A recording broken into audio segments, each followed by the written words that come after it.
Mathéo Radio présente À haute voix la lecture intégrale des œuvres spirituelles majeures.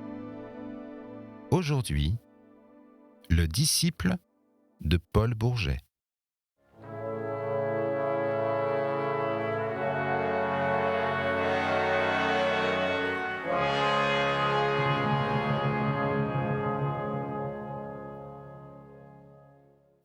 Il continua revenant comme à son habitude sur lui-même. Oui, c'est une très bonne nouvelle, car voyez-vous, je n'ai plus beaucoup à vivre. Je suis frappé, très frappé. Il pouvait me détailler ses mots imaginaires, m'analyser tant qu'il voulait, son estomac, sa goutte, son intestin, ses reins, sa tête. Je ne l'écoutais pas plus qu'un condamné à qui l'on vient d'annoncer la sentence n'écoute les propos de son geôlier. Je ne voyais que le fait, pour moi si douloureux à cette seconde. Vous qui avez écrit des pages admirables sur la jalousie, mon cher maître, et sur les ravages que produit dans l'imagination d'un amant la seule pensée des caresses d'un rival, vous devinez quel cuisant poison cette nouvelle versa sur ma blessure. Mai, juin, juillet, août, septembre, il y avait presque 5 mois que Charlotte était partie, et cette blessure, au lieu de se cicatriser, était allée s'élargissant, s'envenimant jusqu'à cette dernière atteinte qui m'achevait. Cette fois, je n'avais plus même la cruelle consolation de me dire que du moins ma souffrance était partagée. Ce mariage ne me démontrait-il pas qu'elle était guérie de son sentiment pour moi, tandis que j'agonisais de mon sentiment pour elle ? Ma fureur s'exaspérait encore à me dire que cet amour, né de la veille, m'avait été arraché juste au moment où j'allais pouvoir le développer dans sa plénitude, à l'heure précise de l'action décisive. Il doit y avoir de cette rage-là chez les joueurs qui, forcés de quitter la table, apprend la sortie du numéro sur lequel il voulait ponter et qui lui aurait ramené 36 fois sa mise. J'en venais à me reprocher de n'avoir pas tout quitté sitôt Charlotte partit, de ne pas l'avoir suivie avec les quelques 100 francs que je possédais déjà de par moi. C'était trop tard. Je la voyais à Paris où je la savais que M. de Plane passait un congé, recevant son fiancé dans le demi-tête-à-tête d'une familiarité permise, sous les yeux indulgents de la marquise. Ils étaient pour cet homme maintenant, ses sourires fiers et intimidés, ses regards tendres et troublés, ses passages de pâleur et de rougeur pudique sur ce délicat visage, ses gestes d'une grâce toujours un peu farouche. Enfin, elle l'aimait, puisqu'elle l'épousait, et il m'apparaissait semblable à ce comte André dont je retrouvais là encore la détestable influence, et que je me reprenais à haïr dans le fiancé de sa sœur, confondant ces deux gentilshommes, ces deux oisifs, ces deux officiers, dans la même dans la même antipathie forcenée, vaines et puériles colères que je promenais dans les bois déjà revêtus de ces vagues teintes blondes qui font se changer en teintes rousses. Les hirondelles se rassemblaient pour le départ. Comme la chasse avait commencé sans cesse, des coups de fusil partaient auprès d'elle, et alors elle s'épouvantait, elle s'enlevait serrée et frémissante d'un vol plus rapide, un vol pareil à celui dont s'était échappé le sauvage oiseau que j'avais cru abattre un jour. Du côté de Saint-Saturnin, les coteaux plantés de vignes étalaient par grappes encore rouges les raisins bientôt mûrs pour la vendange. Je regardais les ceps veufs de fruits, ceux que les grêles du printemps avaient hachés dans leurs fleurs.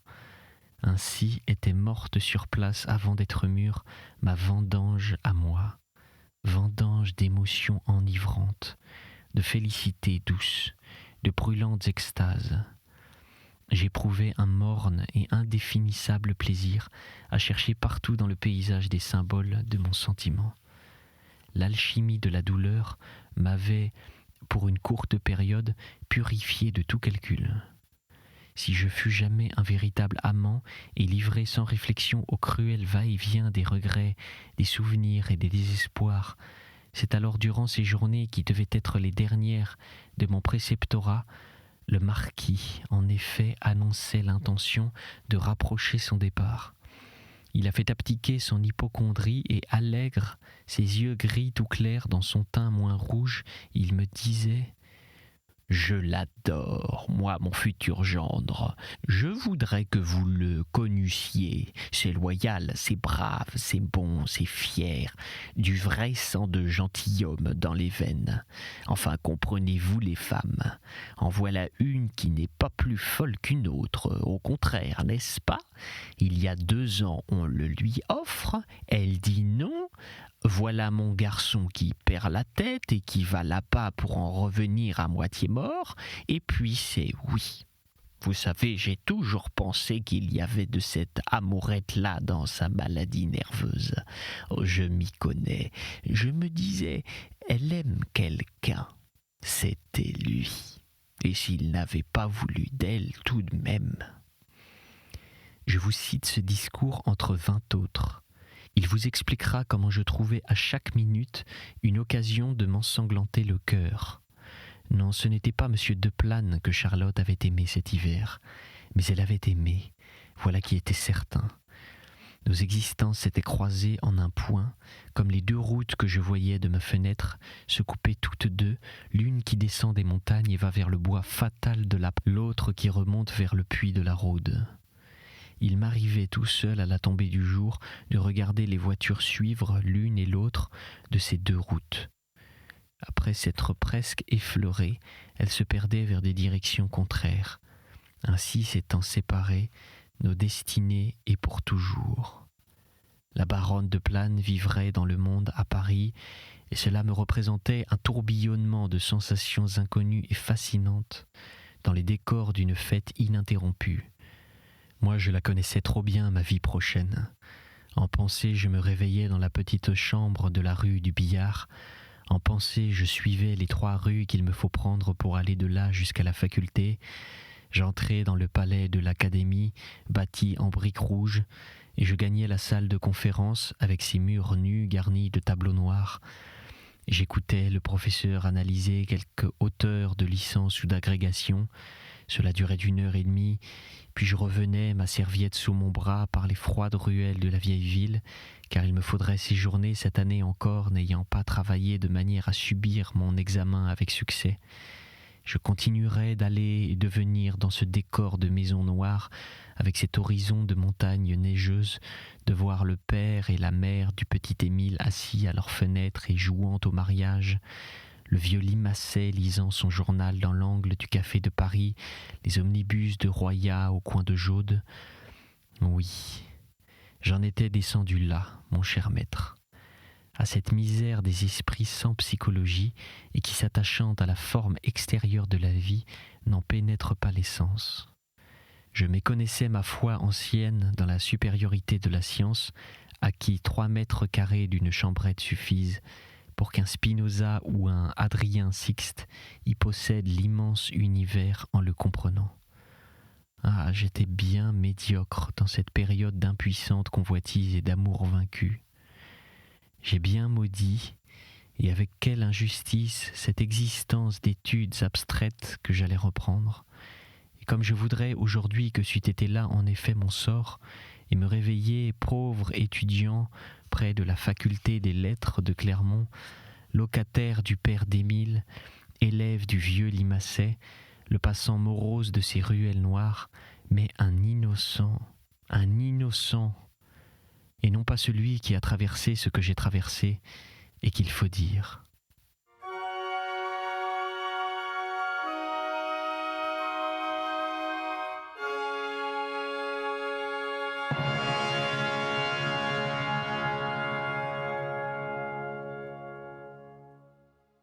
Paragraphe 6. 3e crise. Vers la fin de ce dur mois de septembre, Lucien se plaignit d'un malaise que le docteur attribua d'abord à un simple refroidissement. 2 jours après, les symptômes s'aggravaient. 2 médecins de Clermont, appelés en hâte, diagnostiquaient une fièvre scarlatine, mais d'un caractère bénin. Si ma pensée n'avait pas été tout entière absorbée par l'idée fixe qui faisait de moi à cette époque un véritable maniaque, j'aurais trouvé de quoi remplir de notes tout mon livre à serrure. Je n'avais qu'à suivre les évolutions de l'esprit du marquis et la lutte engagée dans son cœur entre l'hypocondrie et l'amour paternel. Tantôt, et malgré les propos rassurants des docteurs, il était inquiet de son fils jusqu'à l'angoisse, et il passait la nuit à le veiller. Tantôt, l'épouvante de la contagion le saisissait, il se mettait lui-même au lit, se plaignant de douleurs imaginaires et comptant les heures jusqu'à la visite du médecin. Il en arrivait, tant les symptômes lui semblaient graves, à demander que cette visite commençât par lui. Puis il avait honte de sa panique, le fond de bonne race qui était dans son sang reparaissait, il se levait, il se châtiait de ses terreurs par des phrases amères sur la faiblesse qu'amène l'âge, et il retournait au chevet de son fils. Sa première idée fut de cacher à la marquise, aussi bien qu'à Charlotte et au comte André, la maladie de l'enfant.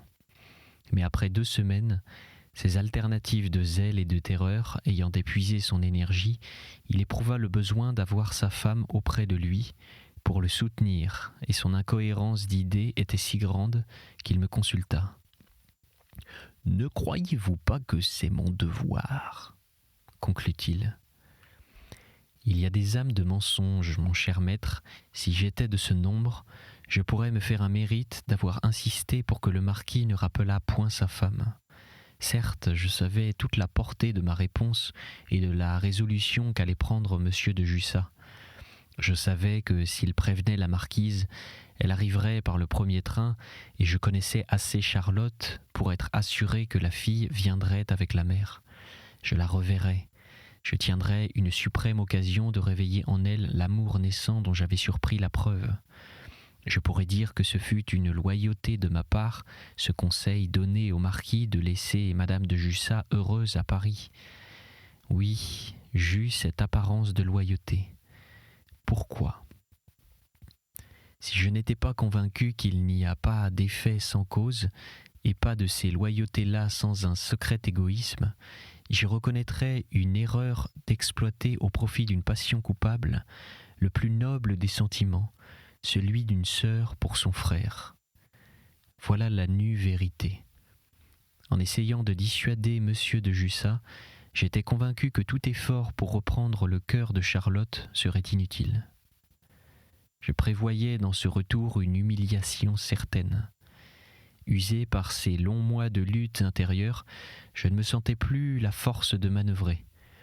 Je n'eus donc aucune vertu à représenter au marquis les inconvénients, les dangers même du séjour de ces 2 femmes au château, près d'un malade qui pouvait leur communiquer sa maladie.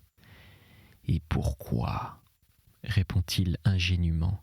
« Est-ce que je ne m'expose pas tous les jours ? Mais vous avez raison pour Charlotte, j'écrirai que je ne la veux pas. »« Ah, Gresloup !» me disait-il 2 jours après au reçu d'un télégramme. « Voilà ce qu'elles me font, lisez. » Il me tendit la dépêche qui annonçait l'arrivée de mademoiselle de Jussat avec sa mère. « Naturellement, » gémissait l'hypocondriaque, « elle a voulu venir sans penser que je n'ai pas besoin de ces émotions-là. » Le marquis me parlait de la sorte à 2 heures de l'après-midi. Je savais, pour l'avoir pris à mon retour du voyage, où je vous ai connu, que le train de Paris part à 9 heures du soir et arrive à Clermont vers 5 heures du matin. Le temps de monter en voiture, madame de Jussat et Charlotte seraient au château avant 10 heures. Je passais une soirée et une nuit affreuses, dépourvu maintenant de cette tension philosophique hors de laquelle je flotte, créature sans énergie, au gré d'impressions nerveuses. Le bon sens m'indiquait pourtant une solution bien simple.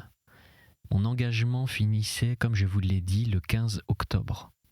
Nous étions au 5 de ce mois. L'enfant entrait en pleine convalescence. Il avait auprès de lui sa mère et sa sœur. Je pouvais retourner chez moi sans scrupule et sous le premier prétexte venu. Je le pouvais et je le devais, pour ma dignité autant que pour mon repos. Au matin de cette nuit d'insomnie, j'avais pris cette résolution. J'allais jusqu'à en toucher un mot au marquis tout de suite. Il ne me laissa pas lui parler tant il était agité par l'arrivée de sa fille. « C'est bon, me dit-il. Plus tard. En ce moment, je n'ai la tête à rien. Cette contrariété. Voilà comment j'ai vieilli si vite. Toujours des coups nouveaux, toujours. Qui sait ? Ma destinée aura peut-être dépendu tout entière du mouvement d'humeur par lequel ce vieux fou refusait de m'entendre. Si je lui eusse parlé à cette minute, et si nous eussions fixé mon départ, je me serais vu obligé de partir en effet, au lieu que la seule présence de Charlotte changeât ce projet de partir en un projet de rester, comme une lampe apportée dans une chambre change les ténèbres en lumière immédiatement. Je vous le répète, j'étais convaincu qu'elle avait cessé de s'intéresser à moi d'une part, et de l'autre que moi-même, je traversais par rapport à elle une crise non pas de véritable amour, mais de vanité blessée et de sexualité morbide. Eh bien, à la voir descendre de voiture devant le perron, à constater combien ma présence la bouleversait, combien la sienne m'affolait, je compris avec une égale évidence deux choses. D'abord, qu'il me serait physiquement impossible de quitter le château tant qu'elle y serait. Ensuite, qu'elle avait traversé depuis le mois de mai des troubles pareils aux miens, sinon pires. Ma divination devant l'enveloppe qui contenait les brins de muguet ne m'avait pas trompé. Elle pouvait avoir fui avec le plus sincère courage, n'avoir pas répondu à mes lettres, ne pas les avoir lues, s'être fiancée pour mettre entre nous l'irréparable, avoir cru même qu'elle ne m'aimait plus, être revenue au château sur cette persuasion. Elle m'aimait. Pour reconnaître cet amour, je n'eus pas besoin d'une analyse détaillée comme celle où je m'étais trop complu et qui m'avait tant trompé. Ce fut une intuition soudaine, irraisonnée, invincible, à me faire croire que les théories sur ma double vue, si discutées par la science, sont absolument vraies. Je le lus, cet amour inespéré, à travers les yeux émus de cet enfant, comme vous lisez les mots par lesquels j'essaie de vous reproduire ici l'éclair et le foudroiement de cette évidence. Elle était là, devant moi, dans son costume de voyage, et blanche, blanche comme cette feuille de papier. J'aurais dû expliquer cette pâleur par les lassitudes de la nuit passée en wagon, n'est-ce pas, et par l'inquiétude sur son frère malade. Ses yeux, en rencontrant mes yeux, tremblèrent d'émotion. Cela pouvait être la pudeur offensée. Elle était maigrie, comme fondue, et quand arrivée dans le vestibule, elle ôta son manteau, je vis que sa robe, une robe de l'année dernière que je reconnus, faisait comme des plis autour de ses épaules. Mais n'avait-elle pas été malade ? Ah, moi qui avais tant cru à la méthode, aux inductions, aux complications du raisonnement, que j'ai senti là cette toute-puissance de l'instinct contre quoi rien ne prévaut. Elle m'aimait toujours, elle m'aimait davantage encore. Que m'importait qu'elle ne m'eût pas donné la main à notre première rencontre, qu'elle m'eût à peine parlé dans le vestibule, qu'elle montât les marches du grand escalier avec sa mère sans détourner la tête. Elle m'aimait. Cette certitude, après un si long dessèchement d'anxiété, m'inondait le cœur d'un flot de joie à me trouver mal, là, sur le tapis de cet escalier que je dus gravir à mon tour pour remonter dans ma chambre. Qu'allais-je faire, cependant ? Accoudé sur ma table, et contenant mon front avec mes mains pour réprimer les battements de mes tempes, je me posais cette question sans rien y répondre, sinon que je ne pouvais plus m'en aller, que cela ne pouvait pas finir entre Charlotte et moi sur une absence et sur un silence. Enfin, que nous approchions d'une heure où tant d'efforts réciproques, de luttes cachées, de désirs combattus de part et d'autre, nous précipitaient vers une scène suprême. Cette scène, je la sentais toute proche, tragique, décisive, inévitable. D'abord, Charlotte était contrainte de subir ma présence. Quoi qu'elle en eût, nous devions nous rencontrer au chevet de son frère. Et ce matin même de son arrivée, quand ce fut mon tour d'aller tenir compagnie au petit malade vers 11h, je la trouvai là, qui causait avec lui, tandis que la marquise interrogeait la sœur Anaclet, toutes deux se parlant à mi-voix et debout près de la fenêtre. Lucien, à qui l'on avait caché la venue des deux femmes, montrait sur son visage amaigri et dans ses gestes énervés cette joie un peu excitée, presque fiévreuse, qui se remarque chez les convalescents. Il me salua de son plus gai sourire, et me reprenant la main, il dit à sa sœur : « Si tu savais comme Monsieur Gresloup a été bon pour moi tous ces jours-ci. » Elle ne répondit rien, mais je vis que sa main à elle, posée près de la joue de son frère sur l'oreiller, était comme secouée d'un frisson. Elle fit un effort pour me regarder d'un regard qui ne la trahit point. Sans doute mon visage à moi exprimait une émotion qui la toucha. Elle sentit que de laisser ainsi tomber la phrase innocente du petit garçon me ferait mal.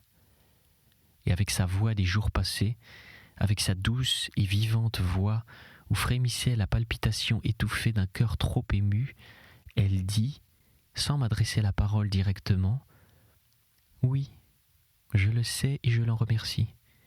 Nous le remercions tous beaucoup. » Elle n'ajouta pas un mot.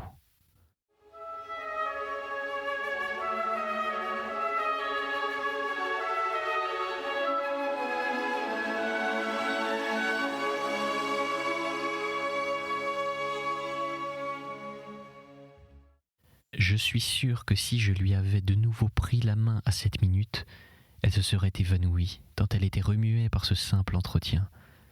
Je balbutiais une réponse vague, un « c'est trop naturel » ou je ne sais quoi de semblable. Je n'avais pas moi-même beaucoup plus de sang-froid. Lucien, cependant, qui n'avait remarqué ni l'accent altéré de sa sœur, ni ma gêne, continuait. « Et André ne viendra-t-il pas me voir ? » « Tu sais bien qu'il est retenu au régiment, » répondit-elle. « Et Maxime ?» insista l'enfant. Je n'ignorais pas que c'était le petit nom du fiancé de mademoiselle de Jussat. Ces deux syllabes ne furent pas plus tôt sorties des lèvres du malade que je vis à sa pâleur, à elle, s'empourprer soudain d'un flot de sang. Il y eut un passage de silence durant lequel j'entendus le susurrement de la sœur Anaclet, le crépitement du feu dans la cheminée, le balancier de la pendule allant et venant, et l'enfant reprit étonné lui-même de ce mutisme. « Oui, Maxime, il ne viendra pas non plus ?» « Monsieur de Plane a rejoint le régiment lui aussi, » fit Charlotte. « Vous montez déjà, monsieur Gresloup ?» me demanda Lucien comme je me levai brusquement. « Je reviens, » répliquai-je. « J'ai oublié une lettre sur ma table. » Et je sortis, laissant Charlotte au chevet du lit, toute pâle de nouveau et les yeux baissés. « Ah, mon cher maître, j'ai besoin que vous me croyiez dans ce que je vais vous dire. Besoin qu'en dépit des incohérences d'un cœur presque inintelligible à lui-même, vous ne doutiez pas de ma sincérité en ce moment-là. J'ai tant besoin de ne pas en douter, moi non plus, besoin de me répéter que je n'ai pas menti alors. Croyez-moi, il n'y avait plus un atome de comédie volontaire dans le mouvement subi par lequel je me levais au seul rappel du nom de l'homme à qui Charlotte devait appartenir, à qui elle appartenait. Il n'y avait pas de comédie dans les larmes qui me jaillirent des yeux, sitôt passé le seuil de la porte, ni dans celles que je versai encore la nuit qui suivit, désespéré par cette double et affreuse certitude que nous nous aimions, elle et moi, et que jamais, jamais nous ne serions l'un à l'autre. Pas de comédie dans les sursauts de douleur que sa présence m'infligea durant les jours d'après.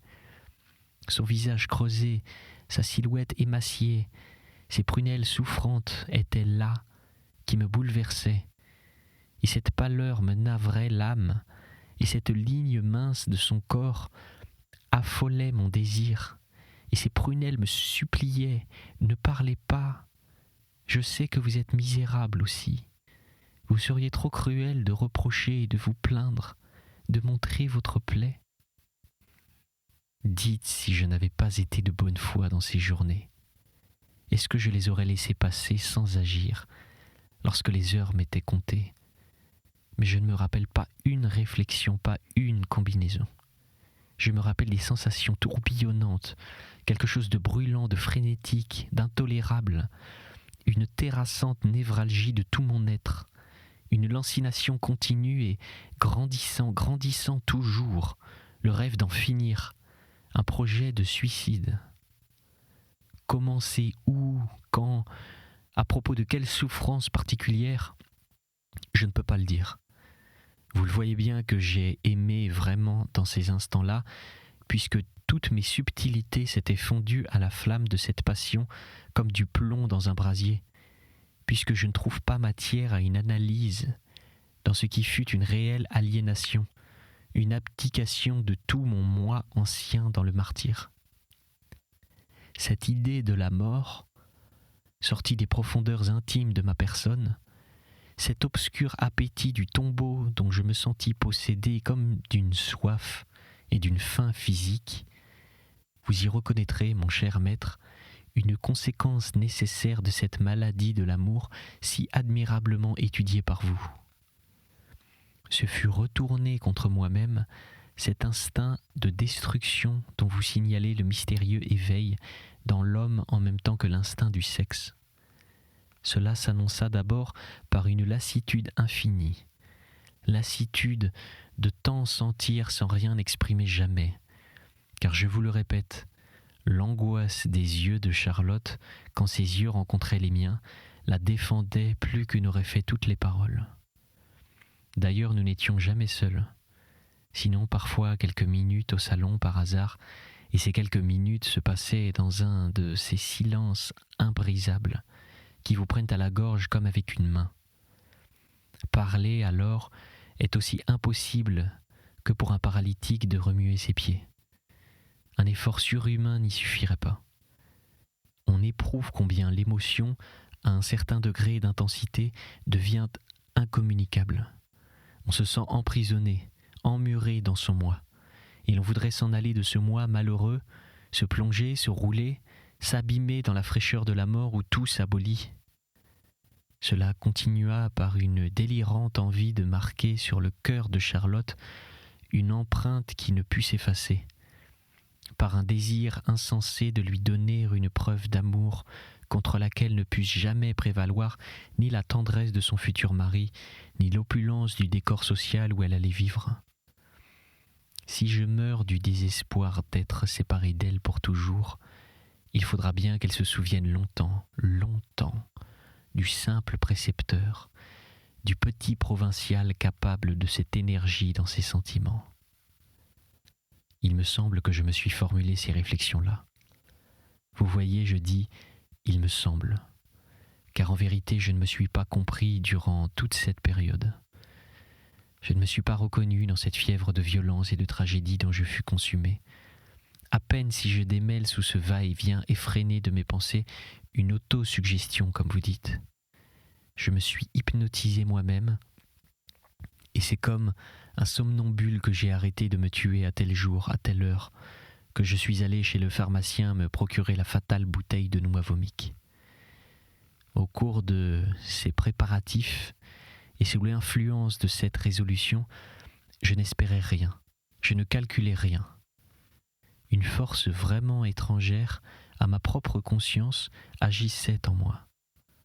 Non, à aucun moment je n'ai été, comme à celui-là, le spectateur, j'allais dire désintéressé de mes gestes, de mes pensées et de mes actions, avec une extériorité presque absolue de la personne agissante par rapport à la personne pensante.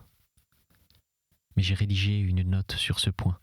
Vous la trouverez sur la feuille de garde de mon exemplaire du livre de prières de Boismont consacré au suicide.